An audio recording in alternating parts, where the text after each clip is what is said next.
Kita ada di segmen terakhir, malam hari ini masih membahas terkait dengan diplomasi buntu dari Iran versus Amerika Serikat, masih bersama dengan Mbak Aisyah dan juga Pak Dian. Saya langsung ke Pak Dian. Pak Dian, artinya sebetulnya seberapa besar dampaknya dari konflik atau perang yang terjadi di Timur Tengah antara Amerika Serikat, Israel versus Iran ini ke Indonesia, khususnya dari sektor ekonomi dan energi, dan bagaimana kemudian apa yang perlu diantisipasi jika memang eskalasi ini akan terus berlanjut entah sampai kapan? Kalau kita bisa lihatnya caranya begini, yuk kita lihat negara lain dampaknya apa. Kayak Cina, dia juga impor. Tapi apakah dampaknya terasa di dalam negerinya? Rasanya tidak. Saya baru main-main ke sana soalnya. Aman tentram. Kan? Tapi di kita dampaknya sudah mulai terasa. Kenapa sih? Karena yang namanya kemandirian itu mereka sudah jalankan dari berbagai bidang. Kita hampir di semua lini kita belum mandiri. Itulah kerawanan kita. Satu titik minyak saja kena. Nah sekarang kalau dilihat lagi kembali kayak seperti Cina. Kenapa dia impornya bisa cepat dia gantikan kok, dari mana? Ya paling dekat dari Rusia. Mereka punya hubungan. Loh, kita kan sekarang kelihatannya dengan konflik di Timur Tengah, kita kan panik. Ke sana, ke sini, nggak tahu ngapain. Pemerintah mengambil dari Afrika, dari beberapa negara, juga di Amerika Latin, termasuk juga dari Singapura. Siapa itu? Pemerintah kita terkait dengan stok minyak ini. Rencananya, tapi kan selama ini kan menggantungkan diri di pasar spot Singapura. Belum langsung ke tempat-tempatnya. Tapi sekarang Singapura saja sudah kelabakan memenuhi karena sebagian porsi impornya itu kan dari kawasan itu. Nah makanya itulah. Kalau karena kita belum memiliki kemandirian di banyak hal, kejadian kekurangan suplai minyak ini saja sudah membuat heboh. Sementara negara lain, ya memang kayak Filipina tadi, ya itulah hampir seperti kita. Belum punya program kemandirian yang jelas. Dulu kita bisa kok mandiri, beras misalnya. Loh, sekarang beras saja kita tahu. Jangankan beras, garam aja kita bisa tergantung orang kok. Loh, bagaimana kita mau mengantisipasi perkembangan seperti ini yang dampaknya pasti kena di bidang-bidang lain. Buat saya, untuk mengantisipasinya tidak bisa jalan pintas. Yang sekarang dilakukan adalah taktis, menyelesaikan dalam jangka pendek. Jangka panjang, kalau benar ya kemandirian itu harus ditegakkan. Itu yang kemudian ditekankan oleh Presiden Prabowo sekarang ya, kemandirian energi, swasembada energi, lalu swasembada pangan, itu yang kemudian melihat bagaimana kemudian masa depan kita ke depan dengan ancaman-ancaman konflik yang terus terjadi, Pak Dian ya. Betul.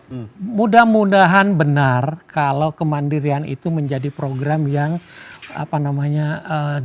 disiapkan pemerintah bukan hanya untuk retorika, tapi jangka panjang dan terkonseptual. Dengan sinergi berbagai bidang. Sekarang kita masing-masing jalan sendiri kok, bagaimana kita mau bicara kemandirian. Baik, bicara kemandirian itu yang kemudian ditekankan terkait dengan sektor energi dan juga pangan. Tapi saya ke Mbak Isa, bagaimana kemudian seharusnya kita sebagai Indonesia memposisikan diri di tengah konflik yang terus terjadi hingga saat ini? Ya, kita rasa Indonesia ini sebenarnya kan negara yang bebas aktif ya. Kita sebenarnya secara ideologi itu netral sebenarnya. Tetapi netral ini bukan berarti ya kita ini harus pasif atau diam saja.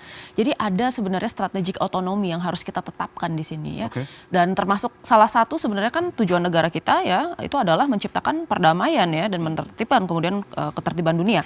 Nah, sekarang kita lihat di sini. Di dalam konflik Iran dan AS ya sebenarnya ada upaya pemerintah untuk menjadi mediator. Tetapi kan akhirnya yang terpilih adalah Pakistan ya. Itu diungkapkan oleh Presiden Prabowo kemarin. Betul kan. Memang sebenarnya berkali-kali Indonesia mencoba. Tetapi memang untuk menjadi mediator ini saya kira kita harus mendapatkan persetujuan. Selain ada intent ya, kapasitas intent, tetapi kemudian juga kita harus bicara tentang consent dari keseluruhan pihak. Nah, kalau misalnya pun kita tidak bisa menjadi mediator, saya rasa begini, Indonesia ini kan sebenarnya negara yang taruhlah kita ini punya cukup pengaruh di kawasan Asia Tenggara. Kita nggak cukup banyak bicara dampak dari dari konflik ini di Asia Tenggara ya, terutama ya dampaknya di bidang energi, tampaknya di bidang petrochemical, di bidang pertanian dan di seluruh sektor kemasyarakatan. Saya kira ini perlu ada diskusi di antara negara-negara ASEAN untuk bisa membicarakan konsensus mengenai apa sih strategi untuk membangun resiliensi beraliansi di kawasan. Gitu ya. Apalagi sekarang Indonesia kan selalu dianggap sebagai de facto leader, sebagai agenda setter di ASEAN.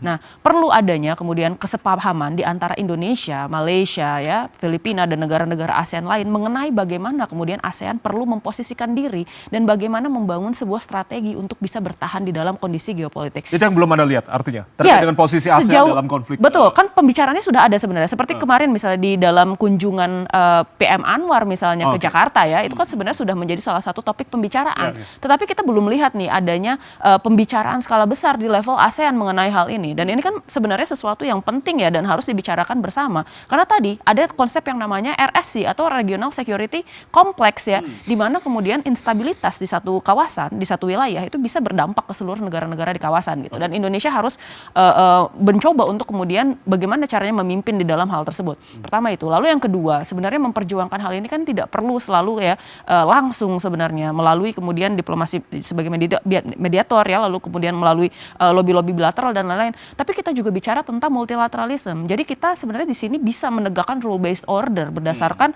kemudian ya organisasi-organisasi yang sudah kita ikuti. Indonesia di tahun 2026 ini kan ketua Dewan HAM PBB dan banyak sekali sebenarnya isu-isu yang sebenarnya bisa diangkat ke sana terkait pelanggaran-pelanggaran yang dilakukan oleh ya kita tidak hanya bicara Israel dan Amerika Serikat tetapi kan Iran juga ya di sana ya yang kemudian menyasar masyarakat sipil, fasilitas-fasilitas energi dan lain-lain. Termasuk juga pasukan perdamaian kita termasuk pasukan perdamaian kita dan itu kan bisa menjadi salah satu topik yang kita angkat ya. Tujuannya apa ya? Kita jangan kemudian kayak kita memihak salah satu tetapi kemudian kita fokus ke arah perdamaian. Tentu saja pasti di sini kita harus mengakui bahwa agresornya adalah Amerika Serikat dan Israel ya. Tetapi di sisi lain kita juga harus paham bahwa tujuan kita tadi ya adalah perdamaian dunia gitu. Nah, lalu saya kira sebenarnya ada beberapa hal yang perlu dipahami. Sebenarnya ini lebih ke arah kayak keamanan nasional ya. Pertama kita tahu bahwa karakteristik dari peperangan ini kan sudah lumayan maju, berbeda dengan apa yang terjadi mungkin di Perang Dunia Kedua ya atau kemudian di era Perang Dingin. Kita bicara tentang peperangan yang sudah memasuki generasi kelima. Kombinasi di antara perang kinetik, perang yang asimetris dan kemudian kombinasi juga dengan kemudian perang informasi dan data gitu ya. Dan Indonesia ini perlu kemudian melakukan penyesuaian di bidang ini untuk bisa mencapai ya kapasitas militer yang kemudian memadai. Karena apa? Bukan karena kita mau berperang, tetapi untuk bisa punya ya daya tawar untuk bisa melindungi diri sendiri, terutama dengan adanya ya peningkatan tensi di kawasan-kawasan, termasuk di kawasan Indo-Pasifik sendiri sebagai salah satu pivot utama ya dari Amerika Serikat dan kemudian munculnya kemudian kekuatan baru yaitu China. Lalu yang kedua, kita ini punya sebenarnya alur-alur laut strategi sebenarnya di Indonesia yang sebenarnya kita lihat banyak sekali choke point di Selat Malaka, Selat Sunda, lalu kemudian Selat Bali ya dan masih banyak lainnya. Dan saya rasa ini bisa menjadi pelajaran di Selat Hormuz ya. Bagaimana kemudian pengamanan laut itu menjadi sesuatu yang imperatif dan harus dilakukan dan itu menjadi harga mati karena tidak hanya berpengaruh terhadap Indonesia tetapi keamanan regional dan bahkan keamanan global. Saya boleh tambah. Silakan Pak Dian, termasuk juga poin-poin yang tadi disampaikan sangat bagus oleh Mbak Aisa termasuk penyesuaian dalam menghadapi perang. Apa yang harus kita sesuaikan sebagai suatu bangsa? Buat saya poinnya adalah kita benahi yuk dalam negeri kita dulu. Tanpa gembar-gembor di luar. Fokus saja, kita belum mampu kok menyelesaikan konflik di ASEAN aja belum mampu kok. Dulu kita mampu, zaman Mindanao Selatan mengatasnamakan OKI karena itu wilayah Muslim. Kita mampu kok menyelesaikan perang saudara di Kamboja dengan merangkul ketiga pihak yang berseberangan dan menunjukkan kita bisa menyelesaikan berbagai masalah kita sendiri. Kita bisa bilang ketika itu kita terpandang. Sekarang kita nggak punya apa-apa. Menyelesaikan masalah Myanmar kita nggak mampu. Menyelesaikan masalah Kamboja sama Thailand nggak mampu. Apalagi kalau mau ingat kita katanya negara Muslim moderat, kita terbesar segala macam, menyelesaikan Arab, Saudi dan Iran kita tidak mampu karena kita tidak punya apa-apa. Kita sudah bukan lagi non-blok, kita bukan lagi OKI, sudah tidak bisa menjadi leverage kita. Buat saya simple, fokus masalah dalam negeri. Tadi kita ngomong kemandirian. Dalam kaitan tadi dampak terhadap katakan pertahanan kita. Buat saya coba kita perhatikan. Maaf dengan segala hormat. Kita ke Italia, taunya beli kapal induk Italia. Kita ke Perancis, taunya ngomong beli Rafale atau apa Rafale bacanya atau apa. Kita ke Turki, langsung beli tank. Loh, ini direncanakan atau tidak gitu loh. Kalau kita mau merencanakan, katanya kita punya pindad yang mampu bikin segala macam itu. tank aja udah bisa, apalagi kapal-kapal laut kita PAL sudah bisa. Tapi di mana gitu ya, apa namanya, arah kita untuk menuju kemandirian yang kalau kita bisa capai kemandirian itu tanpa berbuat banyak, negara lain akan datang ke kita. Kemandirian militer itu yang Anda tekankan. Termasuk itu. Termasuk salah satunya itu, Salah kemandirian satu. pertahanan dalam bentuk militer. Sebenarnya Anda melihat seperti apa Mbak Isa terkait dengan kemandirian di bidang alutsista ini tadi? Ya, sebenarnya kan sekarang pemerintah juga sudah punya program ya, Yap. 10 program prioritas untuk kemudian produksi ya, beberapa program unggulan termasuk diantaranya adalah misalnya medium tank ya, itu bersama joint production dan dengan Turki. Lalu kemudian juga kita bicara tentang PBA ya, dan masih banyak lagi sebenarnya program-programnya gitu.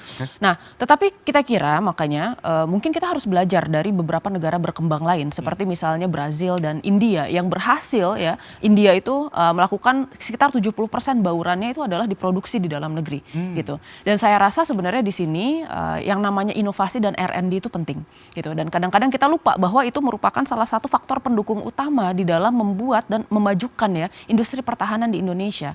Dan sekarang kan kita secara R&D mungkin ya banyak sekali ilmuwan-ilmuwan yang pintar di Indonesia terutama di bidang industri militer. Tetapi kadang-kadang mungkin ya itu kurang diperhatikan ya. Kita hanya fokus kepada bidang industrinya saja tetapi lupa bahwa bidang industri itu selalu berinovasi dan selalu berkembang, terutama di dalam modern warfare seperti ini, yang mana sebenarnya kita kan seperti mengejar mobil yang sedang berjalan gitu ya, pasti ada saja inovasi terbarunya gitu. Jadi saya kira sebenarnya di masa depan ya pasti meningkatkan technological readiness level dan manufacturing readiness level, dan kemudian ya berusaha untuk memproduksi ya dan melakukan hilirisasi, karena tidak hanya bicara tentang produksi barangnya saja, tetapi kita juga harus bicara tentang supply chain yang luas ya untuk bisa memproduksi barang tersebut. Yang menarik adalah terkait dengan pertemuan dari Presiden Prabowo ketika berkunjung ke Rusia bersemu dengan Presiden Putin di saat waktu yang sama kesepakatan pertahanan juga dilakukan ditandatangani oleh Menhan kita di Amerika Serikat. Anda melihatnya bagaimana upaya non-blok yang sudah dilakukan oleh Indonesia tadi? Ya, sebenarnya ini menarik ya. Ada kemudian MDCP yang ditandatangani antara Indonesia dan Amerika Serikat. Dan kita lihat sebenarnya isinya ini merupakan lanjutan tingkatan ya dari apa yang sudah disepakati terlebih dahulu sebenarnya. Dan ini kan menunjukkan sebenarnya hubungan Indonesia dengan Amerika Serikat ini saat ini sedang sangat baik ya. Apalagi sebelumnya kita juga menandatangani ART ya, dan kemudian bergabung dengan inisiatif dari Amerika Serikat dalam BOP gitu. Nah, tetapi harus dipahami bahwa Indonesia tetap merupakan bebas aktif ya. Kita tidak boleh melupakan sebenarnya sebelum-sebelumnya kita pun melakukan perjanjian-perjanjian yang mirip dengan negara lain seperti misalnya Australia, kita kan melakukan DCA sebenarnya dengan Australia. Lalu kemudian kita juga tahu bahwa kita melakukan kemarin 2+2 meeting dengan China, termasuk ya ada joint statement juga, meskipun ya ini belum ada implementasi lebih jauh.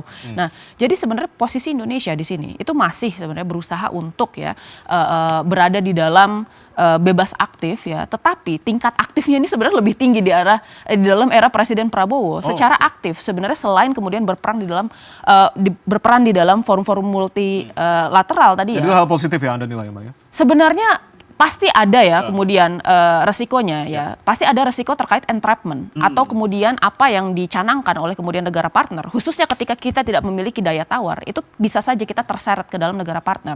Nah, makanya di sini yang paling utama bagi Indonesia, kita ini harus kemudian memiliki daya tawar dulu ya, meningkatkan daya tawar dalam kapasitas apa? Ekonomi misalnya kan, menciptakan ekonomi yang stabil dan pertumbuhannya juga pesat misalnya ya.